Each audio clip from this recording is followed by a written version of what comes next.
Dear students, Assalamu alaikum wa rahmatullahi wa barakatuh. I am Manzur Ahmad Ganai, lecturer history. Our today's topic for 12th, 11th class students of history subject is what was the importance of church in the medieval European society and what are the functions of the church in the medieval European society. So in this question, dear students, we have to talk about the importance and functions of church in the medieval European society.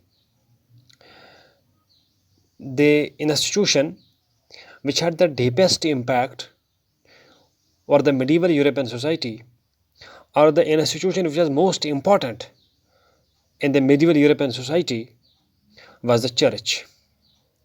Church, as you know, is a place of worship for Christians.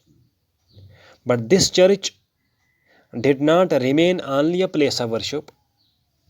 This church controlled, the church in the medieval Europe controlled the life of a man from cradle to grave, from birth to death.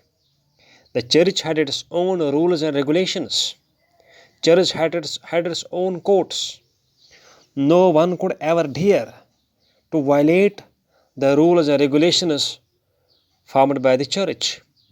Even the kings and feudal lords thought it better to abide by the rules and laws of the church.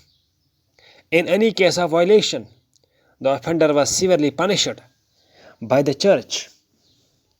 Church had huge property under its control because number of lands and estates were earmarked for the maintenance of church.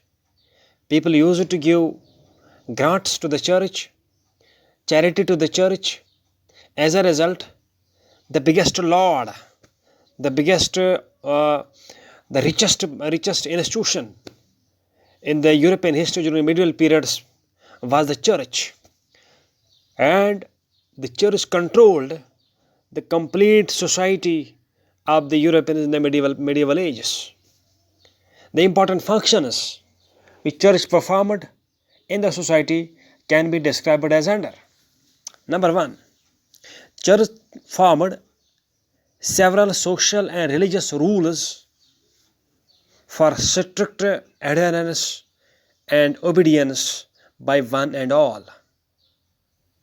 Anyone who violated the rules and regulations of church was either given death penalty or expelled from the society for the lifetime. Anyone who raised a question or any law of church was not tolerated in the society. Number two, church appointed several office bearers for the upkeep of the church. As you know, dear students, there were a number of activities carried out in church. There were a number of priests.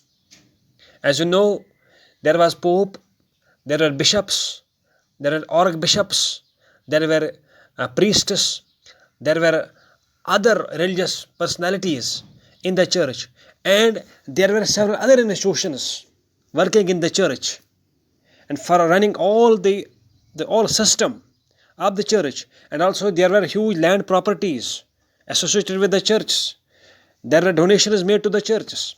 So to run all these affairs of the church, some office bearers were appointed, and these office bearers, these people, these officers were appointed by the church itself. Number three, the church looked after the sick, widows, and orphans, and all needy people who were in dire straits, who were in problems, who had grievances. So at times, church used to distribute or donate a part of its wealth among the needy people and for other social activities of social welfare. Number four, no marriage could be solemnized or performed without the permission of the church. At the time of any marriage, some donation was to be made to the church definitely. If donation was not made to any church made to church at the time of the marriage, then this marriage was not registered. That marriage was considered to be illegal in the society.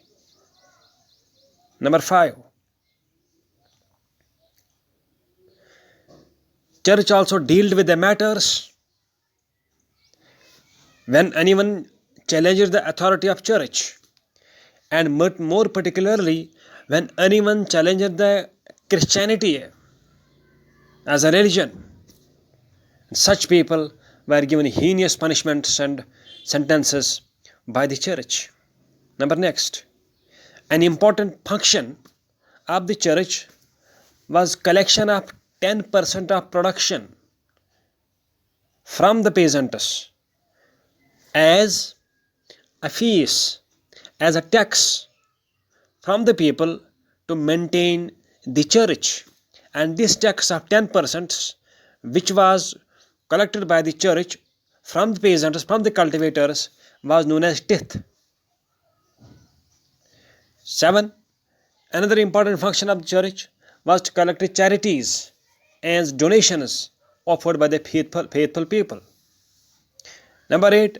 Church gave educational guidelines to students and opened various educational institutions throughout the Europe to spread education, and more particularly to spread the teachings of Christianity.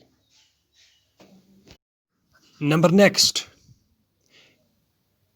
we know that the head of the church was Pope, and if a person who was sinful approached the church with his sins, and the church would demand a special kind of fees from that person, and after paying that fees, the church or the Pope issued a special certificate to this person which absolved him all of his sins.